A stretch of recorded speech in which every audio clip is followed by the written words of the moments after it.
Kita News and Talk. Pertandingan sepak bola Liga 1 antara PSIS Semarang melawan Persis Solo digelar tanpa penonton pada Jumat 17 Februari lalu. Meski begitu, ribuan supporter PSIS Semarang tetap mencoba masuk hingga terjadi keributan dengan aparat kepolisian yang berujung pada penembakan gas air mata. Apa yang menjadi pertimbangan Liga Sepak Bola digelar tanpa penonton? Kami akan membahas bersama Redaktur Olahraga Harian Suara Merdeka yang juga Kabid Media dan Humas KONI Jawa Tengah, Darjo Soyan. Sport News. Anda pendengar juga dapat memberikan tanggapan yang mengenai hal ini. Kami buka line telepon kami di 02476489100 atau pesan singkat dan WhatsApp 087721109100. Pak Darjo, ini sebetulnya pertimbangan apa yang menjadikan panitia pelaksana untuk menggelar pertandingan tanpa penonton? Kalau memang dilihat dari kasus Kanjuruhan kemarin, evaluasi besar-besar harus dilakukan. Tapi apakah ke depan memang harus tetap dilakukan tanpa penonton? Jadi mungkin dari pihak panitia itu terlalu hati-hati ya.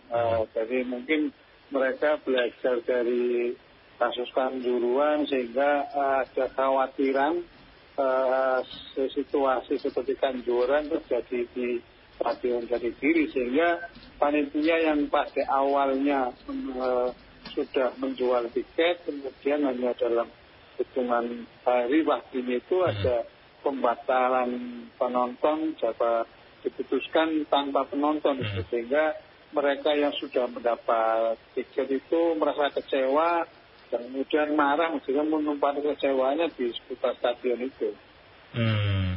Ini kan memang sebetulnya dilaksanakan tanpa penonton. Kalau pengakuan dari pihak PSIS sendiri juga sudah mengimbau untuk para pendukung supporter PSIS tidak datang ini, Pak Darjo ya. Tapi akhirnya supporter juga tetap hadir begitu di lokasi di Jatidiri dan sampai ujung-ujungnya menjadi kericuhan. Ini apa yang harus dievaluasi sebetulnya?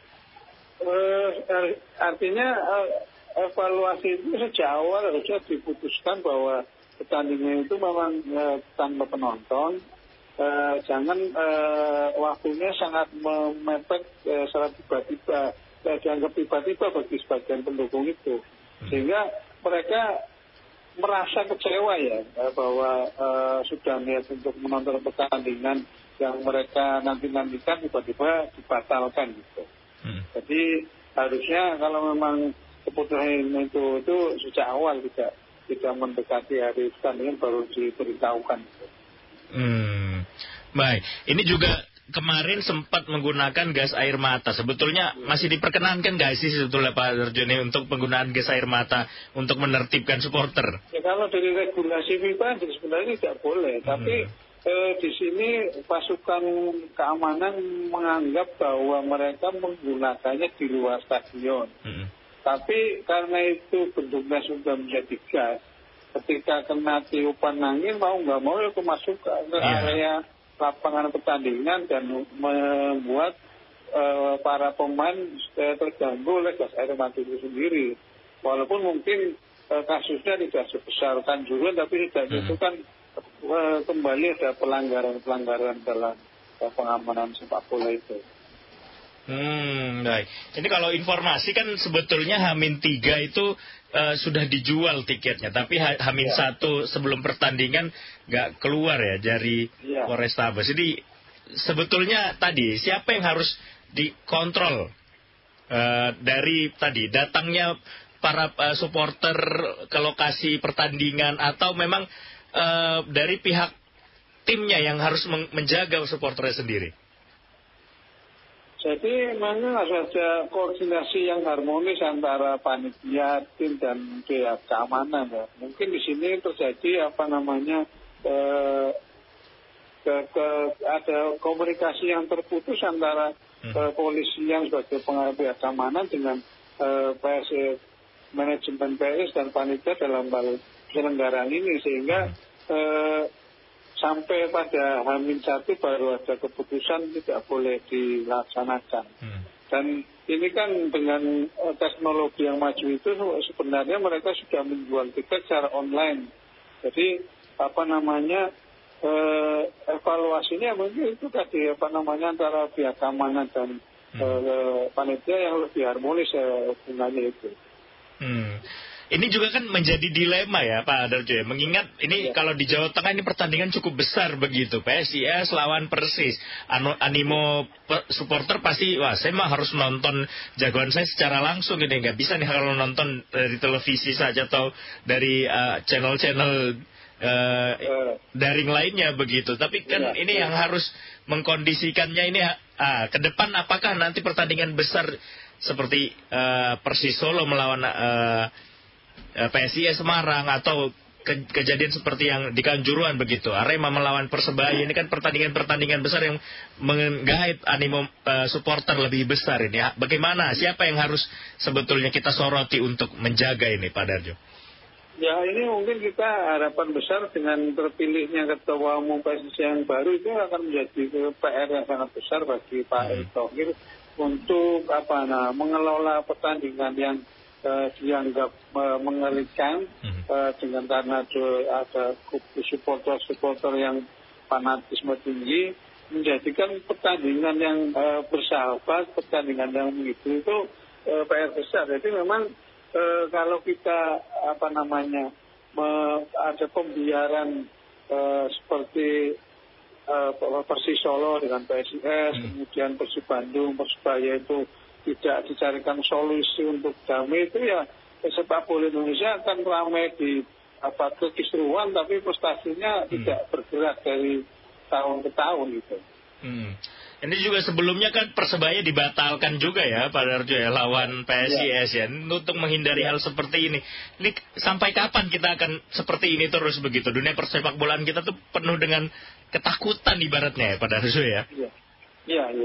Jadi ya memang harus segera diakhiri situasi seperti ini, nggak boleh berlarut-larut. Jadi kita yang kompetisi yang seharusnya menjadi satu, menjadi hiburan bagi pecinta sepak bola akan pertandingan.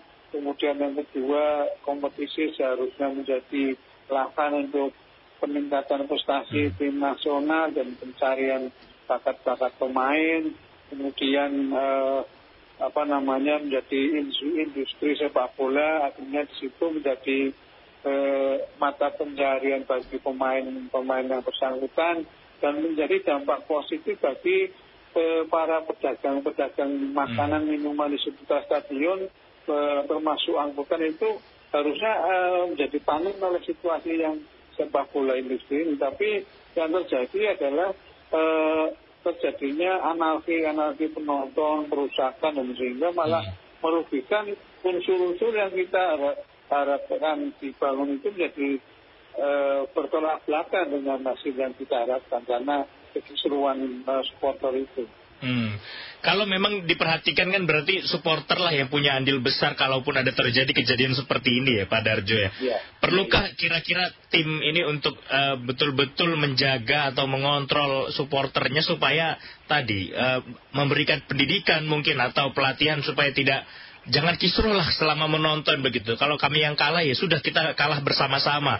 Atau kalaupun kami menang ya kita akan rayakan bersama. Itu sejauh apa sebetulnya sudah diterapkan di Indonesia begitu Pak Darjo? Jadi idealnya memang seperti itu. Dan sebenarnya kan kita sudah berharap besar karena sekarang masing-masing tim itu punya organisasi supporter ya. Seperti di Semarang kan ada Pansel Biru, ada snack, kemudian di Aremania, terus dan lain-lain. Artinya mereka sebenarnya kan harus membuat pendidikan kepada supporter anggotanya itu. Tapi kembali lagi ketika sistem komunikasi, sistem sosial crowd itu ya, kumpulan orang banyak. Jadi orang-orang yang biasanya halus, orang-orang yang biasanya penakut ketika terjadi bersama-sama itu menjadi pemberani, menjadi beringas dan tak terkendali, dan itu agak memang situasinya susah kalau sudah masa menjadi seperti itu. Dan sistem pendidikan yang kita bangun, kita perbaiki dari awal menjadi kacau ketika sudah menjadi kumpulan orang banyak crowd itu. Dan kemudian celakanya situasi itu menurut para pakar sosiologi itu ditunggangi oleh kepentingan di luar itu yang memanfaatkan situasi itu untuk keuntungan diri dan kelompoknya itu. Ini kan kita belum lepas sebetulnya Pak Darjo dari memori kita terhadap kejadian di Kanjuruhan. Kemudian terjadi lagi di PSIS melawan Persis Solo di Semarang, di Jatidiri gitu ya. Dari Pak Darjo sendiri, apa kira-kira yang perlu ditekankan atau dievaluasi selama pelaksanaan sepak bola kita di Indonesia supaya tadi kita bisa kembali menikmati sepak bola ini dengan aman, dengan tentram begitu, benar-benar ya menonton sepak bola, kalaupun kalah kita menerima kekalahan timnya, kalaupun menang kita rayakan bersama. Ya, evaluasi memang seperti itu, bahwa kita harus evaluasi itu sebenarnya kita itu mau nonton sepak bola itu sebagai hiburan atau sebagai pelampiasan kekecewaan di luar sepak bola, pelampiasan kekecewaan ke kehidupan sosial masyarakat yang dialami sehari-hari, atau memang untuk mendukung tim kesayangan itu mencatat kemenangan ya. Itu satu yang perlu digunakan, itu kita masing-masing supporter introspeksi diri. Kemudian tadi para koordinator supporter harus meyakinkan para anggotanya bahwa kita mendukung suatu tim itu demi tim itu memenangkan pertandingan tanpa harus melakukan anarki atau ancaman-ancaman kepada tim lawan, atau mungkin bahkan merusak lingkungan. Misalnya kita kalah kemudian membuat kerusakan di jalan, merusak taman-taman, itu kan yang tidak boleh kita lakukan. Jadi itu kembalinya masyarakat introspeksi, kemudian pihak keamanan berlaku persuasif, tidak asal penonton kemudian minggir demi keamanan itu sendiri gitu. Ini kan pertandingan Liga 1 ini sudah bergulir kembali ya Pak Darjo ya. Mungkin nanti ke depan juga akan ditemukan nih big match lagi antara tim besar melawan tim besar lainnya. Tadi akan mengundang juga tadi pasti animo supporter.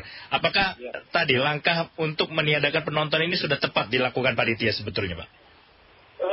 Ya justru harusnya itu tidak, kalau menghilangkan penonton sangat tidak tepat, itu bertentangan dengan nilai-nilai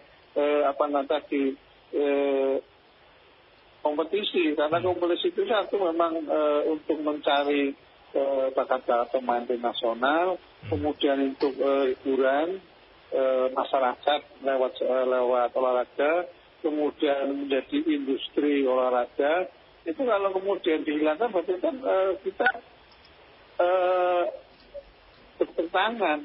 Kemudian para pemain pun sebenarnya butuh dukungan supporter. Bahkan sampai disebut bahwa supporter itu adalah pemain ke-12 bagi suatu tim untuk dalam menghadapi suatu pertandingan itu. Lah kalau tanpa supporter berarti kan sepi. Kita kayak latihan aja ada penontonnya lebih semangat dibanding latihan sepi-sepi saja gitu. Jadi ini besok akan ada pertandingan besar juga ini ya Pak ini ya Pak Darjo ya. Ada Persis lawan PSS Sleman. Mungkin nanti ke depan juga ada Persija lawan Barito Putra. Ini kalau yang sudah cukup lebih besar lagi sebenarnya sudah tidak perlu diragukan begitu ya. Tapi yang ini nih seperti Persis, kemudian PSIS, PSS Sleman ini bagaimana? Tadi kalaupun supporter adalah pemain ke-12 ya betul. Tidak seru nonton bola tuh, jadi pemain bolanya juga bingung ya. Apa yang kami lakukan ketika tidak ada penonton? Kan begitu ya Pak Darjo ya. Iya betul Evaluasi apa kira-kira yang ini? Sampai kapan kira-kira akan tanpa penonton begini? Atau bagaimana pihak pengamanan juga menjamin supaya tadi bisa menghadirkan penonton tapi tetap kondusif begitu Pak? Ya seharusnya secepat mungkin ya penonton harus diaktifkan, bahwa kemudian pihak keamanan memperhitungkan faktor-faktor lain memang harus, jadi kayak misal faktor politik memang itu juga jauh. Tapi olahraga itu kan sebenarnya kan bebas nilai, tidak boleh dicampur adukan dengan urusan-urusan kepentingan. Tapi faktanya kita di Indonesia kan ketika nanti ada pemilu, ada pilkada, biasanya dihentikan, ada kepentingan apa. Memang benar juga bahwa kehidupan orang itu tidak lepas dari situasi sosial politik, tapi kalau sedikit-sedikit dilarang nanti malah menghambat perkembangan kita sendiri. Karena apalagi pemain Indonesia itu biasanya selama ini harus ditempa dengan pelatihan yang tinggi dibanding pemain-pemain Eropa misalnya, karena kondusif dari satu pemain dengan yang lainnya memang harus segera dibangun gitu. Baik, harapannya memang bisa segera dikondusifkan kembali ya persepak bolaan kita, supaya tadi penonton juga bisa menonton dengan aman, pertandingan berjalan dengan sukses, dan ya kalau kalah kita menerima kekalahan bersama, kalau menang kita bisa merayakan kemenangan bersama. Terima kasih banyak atas waktunya siang hari ini Pak Darjo. Mudah-mudahan segera sembuh ini dunia persepak bolaan Indonesia kita ke depan. Terima kasih Pak Darjo, selamat siang. Demikian mendengar Kepala Redaktur Olahraga Harian Suara Merdeka, juga Kepala Bidang Media dan Humas KONI Jawa Tengah Darjo Soyat. News and Talk.